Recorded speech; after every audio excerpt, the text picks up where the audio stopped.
Today on the Rainmaker Family Show, I am so excited to interview a guest who has been with our Rainmaker community from the very beginning. She was one of actually our first students who ever trusted in us.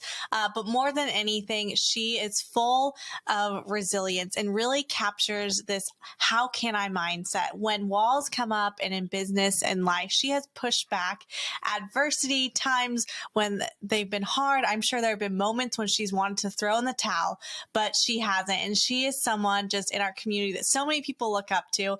And we have not had the privilege of having her on the show. So today I am so excited to just talk more about her journey and that resilience that she carries. So welcome, Sharon. Thank you guys so much for having me. I am so excited to be here. Now, Sharon, you've built an amazing business. I think the last stat I saw, was like $1.5 million for the year or something just wild. And when people see those numbers, like we just had another episode where literally the guest was talking about you. Like she was like, when I saw Sharon first post that she made like $1,000 a day, it changed her life. Just that mindset of being around someone else who had done it. But I know it was a journey to get there. And that's what we want to talk about on this show. But even before Amazon, like what type of, were you entrepreneurial from the start? Do you feel like you were born an entrepreneur? Or was this like a learned skill set? I think I've always been an entrepreneur at heart. I grew up in Nigeria, like you guys know, in Africa, and I schooled in the western part of Nigeria, right? And my school was like 5 hours from Lagos. A lot of people know Lagos, still also in the West. But okay, yeah. Whenever I go home for holidays, I lived in Lagos. I would go to the big market in Lagos and buy some stuff, right? And then I'll take it back to school. A lot of people in my school, they knew that my family was in America and abroad. So they just assumed I got those things from America, which I didn't. And it was a don't ask, don't tell situation. And I would go sell them in school. It got to a point whereby I would come back to Lagos, go to the market, buy the fabric, get the tailors to sew kids' bed sheet sets, all within Nigeria. And I would sell those. And just because I had family abroad, it made it look like, she eats from abroad, is this? And I'm like, okay, I'm not going to tell you. So long story short, I think I've always been an entrepreneur at heart. But the average Nigerian, you got to go to school. You got to be a doctor. If you cannot be a doctor, then be an engineer. If you cannot be an engineer, then you're going to do law. Either of those three. So you can get a good job. So your life can be set. So all my life, I studied. I wanted to be a doctor. There's an exam you will have to write once every year. It's only once a year. If you fail it, you got to take it the next year. And the cut-off point, I needed 250 points to get into medical school. But 200 to pass at all. To get into college, you need 200. Then every department have different course, right? I needed 250 to get into medical school. I never passed 200.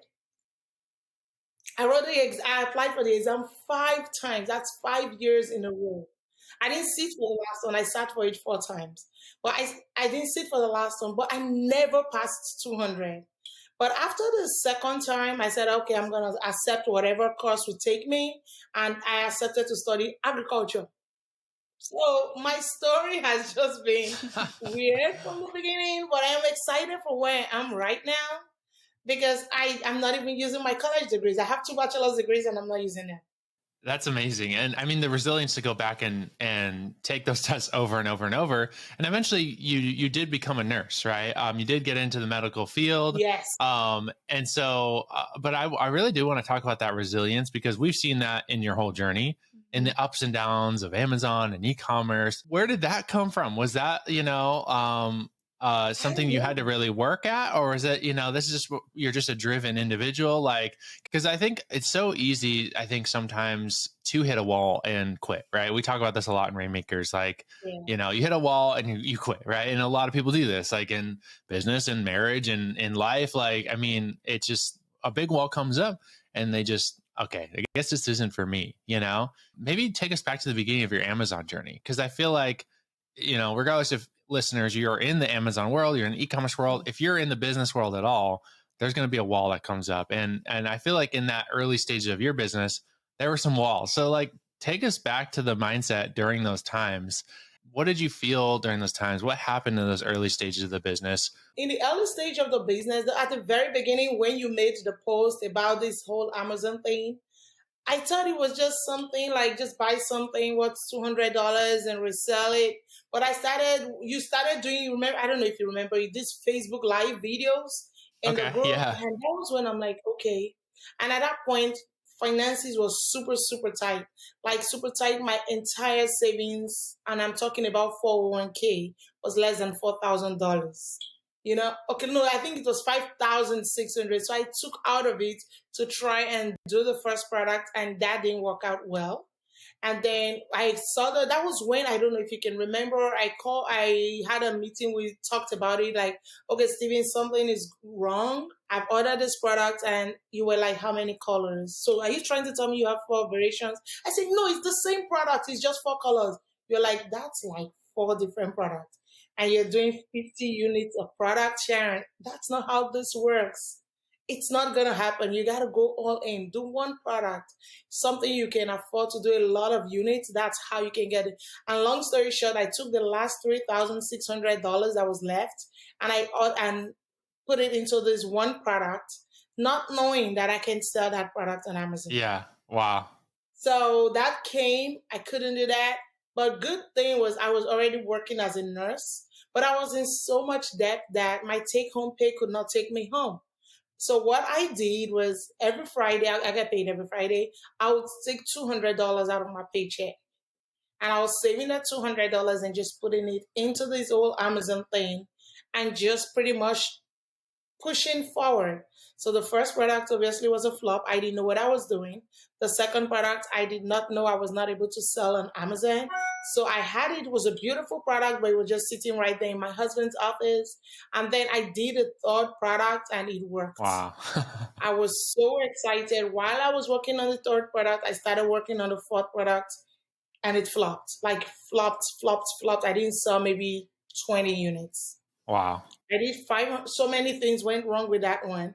I was so excited about the third product that was working. Some competitor changed something. I'm like, oh my God, I should have done that. So I changed something in my reorder, and my customers noticed, and the bad reviews started coming, and that killed that product. Oh no. So out of the first 4 products, basically, eventually all of them kind of felt like failures, right? We don't use the word failure a ton because a lot of times we learn from these things, but I mean, most people. So what kept you going in that season of like, okay, I'm going to keep going? And also like, I want to know, what did your husband think about all this? I kept just listening to people and seeking out the stories of people. You know how some people will post their sales numbers? If I see that anywhere, I know, unfortunately, some people do doctor their posts that they post out there, say, hey, I made this. Some people do, but there are some people that say the truth. Like, I never doctor mine, right? So when I see things like that, I can remember who this one person was. I literally screenshot his sales, like the Amazon graph thing. I did a screenshot of it, I printed it, and put it on my wall. Like, I'm Wow. going to hit that number someday, So I just kept going because I knew this was possible. I just needed to work hard. I just needed to stick with it, and it was possible. And eventually it paid off.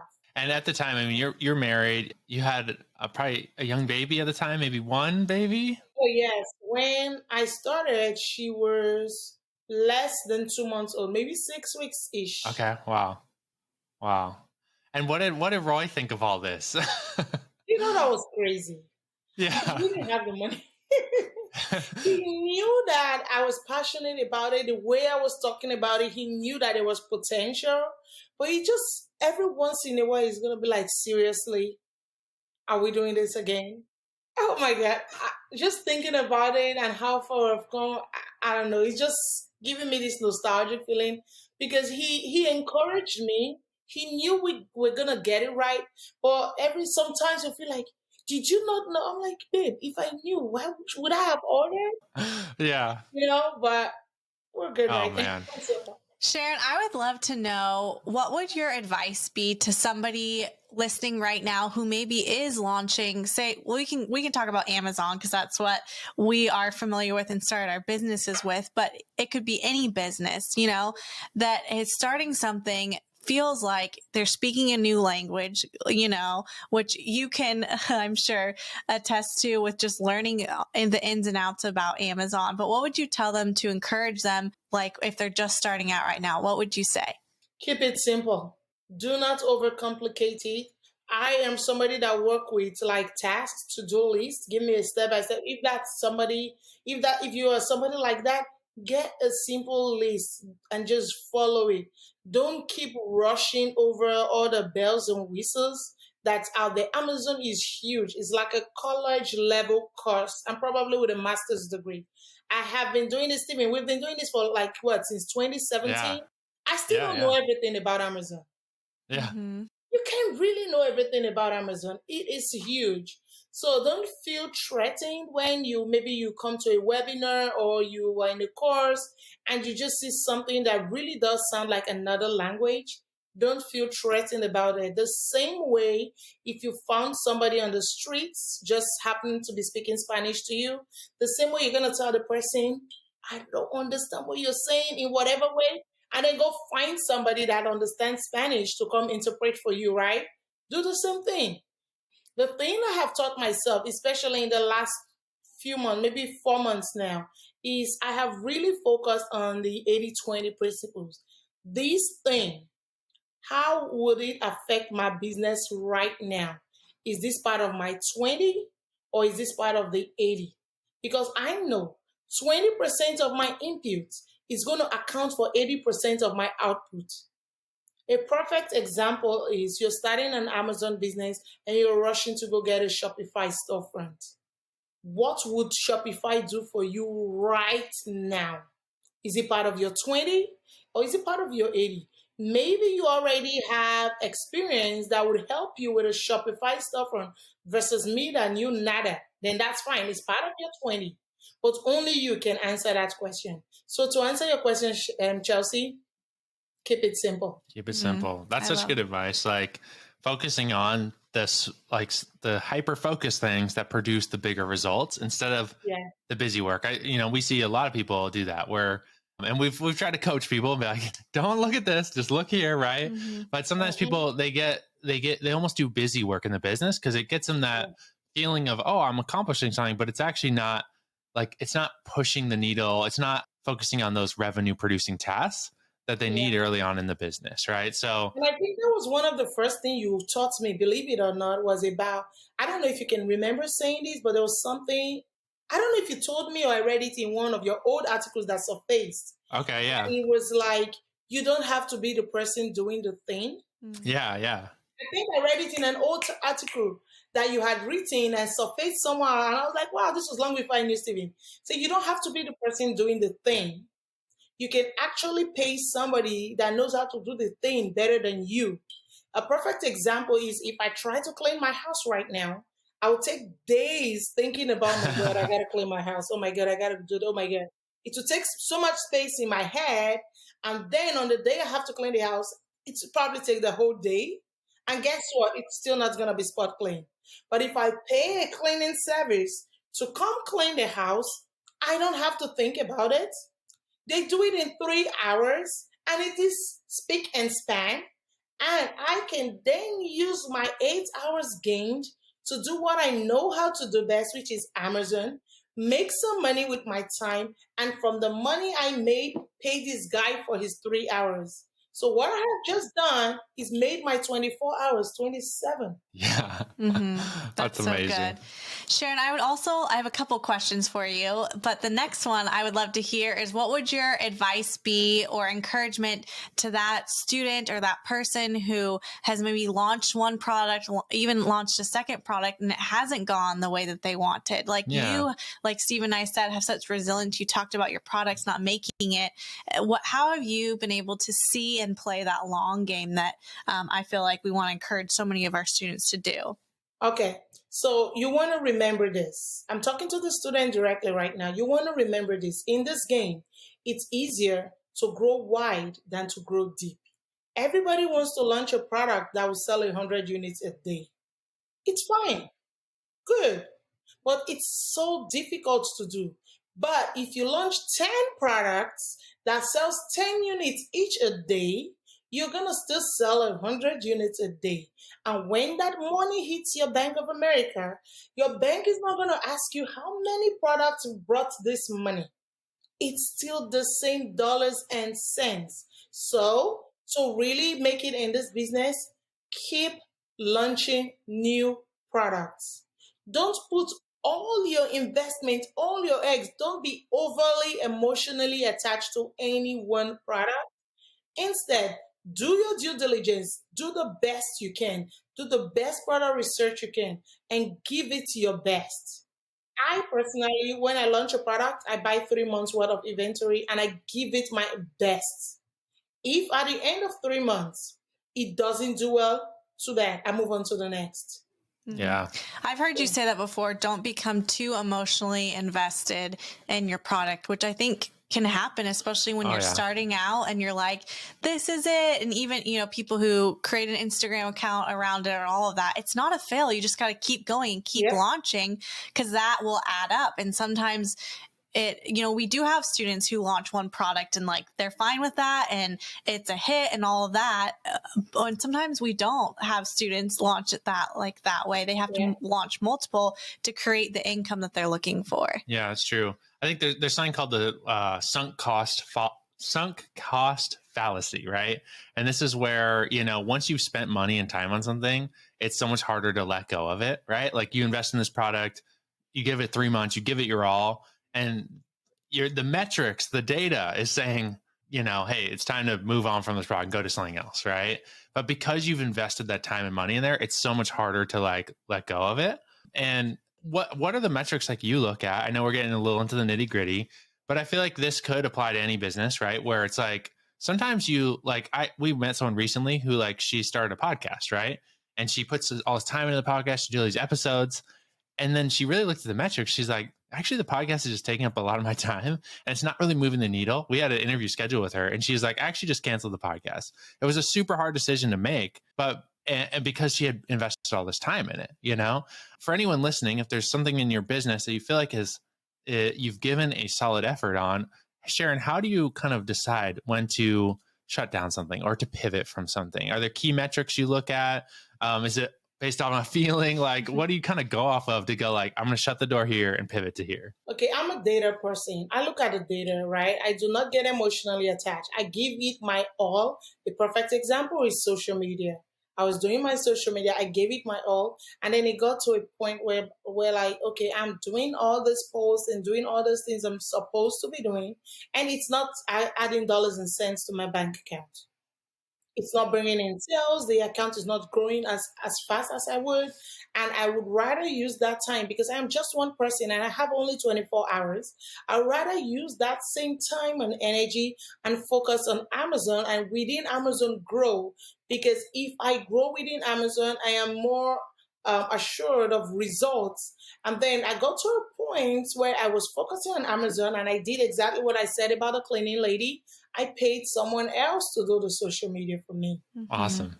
That's super awesome. So the money I'm paying her, I'm working it on Amazon and I'm just giving her a cut. Yeah. That's amazing. Good. Yeah, I feel like we did this with YouTube. I mean, we spent probably a year just investing in YouTube, paying for ads on YouTube. And it was so hard to let go of that thing because I had invested so much in it, But when we really looked at the numbers and we were like, is YouTube really moving the needle for our business? The answer was no, not the time. Does that mean YouTube will never move the needle for us in the future? No, we might come back to it. But when we looked at it we did a whole year just investing in that thing. And we looked at the numbers and was like, this isn't really actually helping. So we shut it down and it was so much peace. When we shut it down, it was like, oh, now I don't have to worry about this thing anymore. And then now we're back on YouTube, but we just pivoted our strategy. So it's less time intensive for our family. We just take these podcasts and put them on YouTube, and it's less like vlogging and like intensive editing and all these things that we're kind of removing the peace out of the process. In releasing it, we actually found kind of a new strategy to do it, but it was like a strategy that actually worked for our family instead of bringing stress. So that's awesome. Tell me about Sharon. I want to hear a little bit about your brands. You don't have to go into the details, but I know like you've gotten some offers. People like want to buy your brands, and then I think you started a separate brand. So you have a couple different brands you're building right now. Yes. Tell us like what are you dreaming about with those brands? Like for the future, are you trying I'm to actually, build and sell? Are you yeah? yeah. Where are you at with that process? So finally, I'm at peace with the decision to sell one brand. Okay, awesome. Yes, I Cool. think I'm gonna sell the first one. I have The four brands original right now, and four. two of them, yes, I have four brands, and two of them, I think I'm in a good spot to sell. But the first one, it looks like my first child. I would never sell that one. Well, Yeah. never say never. I don't know about the future, but right now, I don't feel like I'll sell that one. Besides, my company name is named after that brand. But for the other one, I think I'm really at a good spot. Back to the data. Wow. Since when I knew that there was a possibility and I started getting these emails of people just wanting to buy my brand and I wasn't ready for it, I went and I looked at offers of other people that were selling their brands. What did they have that increased the value of their brand? And I went after some of those things. Did they have subscribers? Did they have many chat audiences? What did they have? Did they have social media? And I went and I acquired as much of those things as possible, the processes and stuff outside of Amazon that would just increase my overall value. So I think I am finally getting to that point where I can sell one of the brands. My goal in future, though, I love Amazon, right? I don't know for right now. I don't think you can take me out. Say, okay, Amazon and Sharon, sell all your brands and move out. I really don't think I can do that because I genuinely love it. It's stress, but I love the adrenaline rush it gives me, right? So my goal is to start kind of a build, operate, and transfer. So I have a couple more brands in the work right now. And my goal is to build those brands as soon as I build a brand into like a value of at least $1 million in my head, at least that I know, okay, this brand I should be able to sell it for at least 1 million, then I'm gonna sell it. That's the rough where I am right now. And that's such a huge, like, I think mindset builder for people in the Amazon space specifically, or if you're in any business where you can build to sell. You know, if you are the product, then it's hard to sell. Like in our wedding business, it can sell the business because like Yes. we are the product, right? Mhm. But in Amazon, you can sell these assets. And I think it's so cool. We use the software Helium 10. Now they have this little business valuation, like kind of That's metric in cool. there. It's so cool for people to see. They log in, they're like, I'm only a few months into this business, but like my business is already worth this much. And that's just like it's a rough metric. But I used to never think this way of like building assets to sell. And if you do it once, you could do it again. And how cool would that be to like, I mean, the brand you're thinking about selling, how long have you had that? It hasn't been the full 4 years, right? It's been Oh no. so That brand is about 2 years two now. years. So it's like, I mean, to build and sell $1 million business every 2 years, like hey, that's a pretty sweet gig. Yeah, it's about 2 years.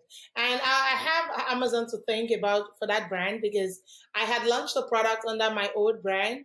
Just, one of those things you put out there, no thinking about it. And the product started doing good. And I honestly knew I could do better.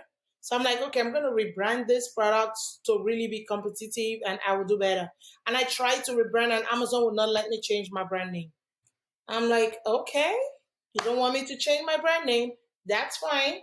If I go into Walmart, I see Kellogg's on the shelf and I see great value, and both of them are selling. And P&G, Procter and Gamble, they make Love and they make Huggies, right? Okay, yeah. So why can't I just make two of the same product in two of my brands? So the original one was still there. Then I made a luxury version of it Ah, very cool. That's amazing. using the exact same supplier and stuff. So I am my own competition. So that was how the new brand started. That's amazing. Sharon, I heard you say just, a couple minutes back that you love Amazon. You love selling and working off of that platform. Why do you love it so much? Why do you see it as being like an amazing opportunity that, Steve and I believe in so much? But I would just love to hear your thoughts on that. Where else will you start a business with less than $10,000 and in a year genuinely make money back while doing nothing illegal? I'll wait. true. That's so good. Think about it. Where else? It's fast. It's not for everybody for sure, but so many people come in never believing that they could do something like this. I sold my nursing school book in 2012 on Amazon. If not for that Stevens post in 2017, 5 years later, that made me start to think about it as a business. Steven, can you imagine if I had started in 2012? Oh my goodness. Yeah. Like, I didn't even know until maybe last year. I was trying to log into my account and this other account name was showing, and I freaked out. Like, did somebody hack into my account? But then the account name looked so familiar. That's when I'm like, oh, wait, you mean I have this Seller Central account? That was the account that I used to sell my nursing school books. That's how I got on Amazon too, selling textbooks, you know, like yep, in college. I think you could sell at the college I went to, you could sell your books back to the bookstore on campus, Okay. but they would not pay you well for them. They would pay you like very little. And so at the time I went to Amazon and realized those books were in hot demand there, and I would just sell them there, you know, and didn't end up scaling the business. But yeah, because of that, I had just very old seller account. And then I would sell things here and there. You know, eBay was kind of my preferred method of selling things online, but I would, you know, electronics, I might throw it on Amazon, and I kind of kept my foot in that door. And it wasn't until really hearing about FBA, right, that I was like, oh, this could be a thing where Amazon does all the shipping. Like that's amazing. Yeah. And on the show, we talk about like lots of different ways to create income for your family and time freedom, which Sharon even touched about, outsourcing and all of that. But I love how you just so simply put it. Like, I love hearing why people love Amazon. And Steve and I feel like it's the number one opportunity right now to get people that time freedom and that financial freedom and legacy that I feel like so many moms desire. And I love how you said, Sharon, like in that year's time with that investment, or even, you know, we've had people do it with less money than that to get them to the actual income. I did it with less money. I just threw out 10 grand because it was easy to do. Totally. Yeah. But to actually get like life changing income. And there's a lot of different like opportunities out there that, you know, want you to do all kinds of different things. And yeah, they might be a little bit of a lower investment up front, but it won't get you to like that income that, you know, Sharon's been able to quit her job and like go full time. We have many people do that, and you have to be persistent and to keep putting in the time and the energy and have that resilience mindset. So I love that you tied that in so perfectly of why you specifically love Amazon so much. Sharon, like, you know, came into our world. You were a nurse. You had a young baby. You've since had 3 kids, right? And how has your lifestyle changed because of this business? And like, how are your kids' lives going to be different because of this? Because I think that's the really exciting part is the legacy. First, at least now I get to be home. I don't have to rush out to go clock in somewhere. In the heat of coronavirus, I had to go clock in. Yes, I'm good. I like to believe it's because of the goodness of my heart, but sweetheart, it was because of the paycheck. I needed to go clock in. It wasn't until November of that year I got sick. I thought I had the coronavirus, and of course I couldn't go to work, right? And then when my office, the required, I did a test, and I did a test. It was negative.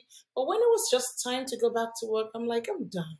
I really don't have to work, because at that point, God had helped my business whereby I really didn't have to work anymore.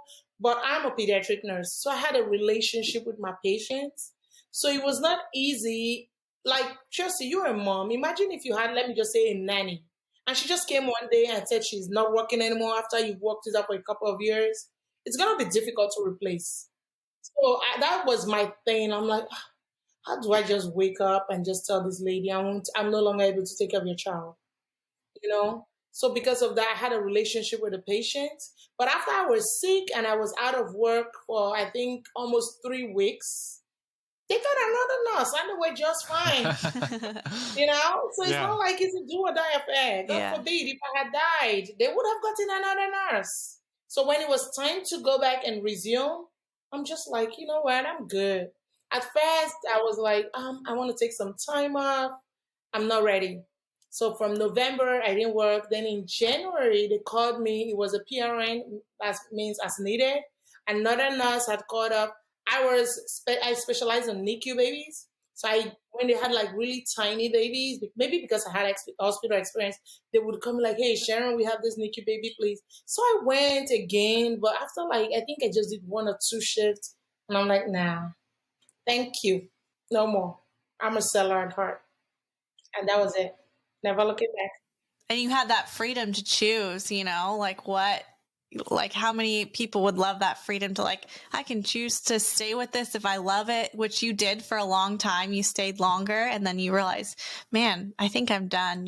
That's so amazing. Yes, I'm done. And then at that point, I put myself officially on a paycheck for my business. That's awesome. Because I needed a paycheck, of course. Yeah.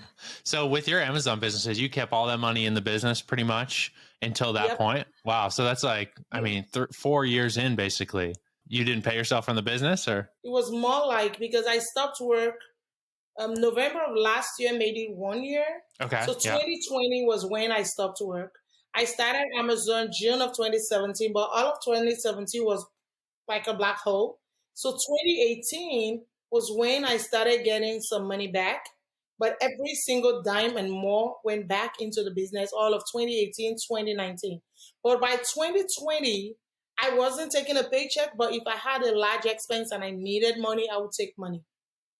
But it was not like an official paycheck. Got it. Well, 2021 January was when I'm like, okay, this is getting serious. Now we're looking at big revenues right now. Yeah. I have to be real. So, and besides, I didn't have another job. My husband and we talked about it. He had cut down on his own business too, because now we are doing this Amazon thing together. So we said, okay, let's put ourselves on a salary so we're not dipping in to the business account just like that. We know what we're doing, right? So we put ourselves on a salary and then we just put everything back. Man, that's so cool to hear. That's awesome. Because I think so many people want to pull money out of the business really fast. And that's still okay. If you just want to, hey, I launch a couple products, pay the mortgage, pull money out, that's totally fine. But if you have a growth mindset like this, like you got that drive like Sharon, where you're like, I want to build something big. I'm willing to reinvest back in the business for 2-3 years to grow $1 million plus asset. If that's you, like you got to just think a little differently about the business. A lot of the money goes back in because every time it goes back in, it multiplies, Yes. And of course you can pull money out, it's your money, right? It's like your money, you can pull money out, but that discipline of playing the long game, that's going to pay off. And I'm so excited. We need and we have awards in Rainmakers. I feel like we need an award for like when you sell your business. Cause like that's such a cool milestone. So I'll work on that. You still need an award. Because I think right now we have an award for $1 million lifetime sales. Yeah. We need an award for $1 million yearly sales. Yearly. Yes. Yeah, for real. Yes. I don't know. It's $1 million a month. Yeah, okay, I know. That's a big one. Yes. We got to up the milestones. I love it. So good. Well, Sharon, thank you so much for sharing your story. It's so inspirational just to hear the journey, to hear the ups, the downs, the real raw, walls that you did hit, but you overcame. And I hope anyone listening to the show can apply this to their own life, their own business, and say, hey, when walls come up, I can overcome. I can be resilient. I can play the long game. I can see beyond just the current situation and see the hope for the future and fight for that for my family. So thank you, Sharon, for being here. If people want to follow your journey online, is there a place they can connect with you, social media, or anywhere that you want to send them? Yeah, I guess I'm not, like I said earlier on, I'm not big with social media. I do have my website for my PPC training. But other than that, just find me on maybe Instagram, Sharon Amazing, I think. Perfect. Awesome. I'll find it. I'll put it in the show notes so that people have a link in case they want to connect with you and share their story with you. But thank you so much, Sharon. We love you in the Rainmaker community, and so excited to keep doing life with you and keep seeing you grow in this amazing journey. Thank you guys for having me. It was a pleasure. Thank you for listening to another episode of the Rainmaker Family Show. Hey, if you are not a part of our Rainmaker Mastermind, we have a new opportunity for you to book a one-on-one strategy call with one of our Rainmaker coaches. If you want to get a call with them, see if it's a good fit for you to work with us to build a business that allows you to have time freedom and financial freedom, you can get that call at makeitrainmama.com/podcast. That's makeitrainmama, MOMMA rebrand.com/podcast.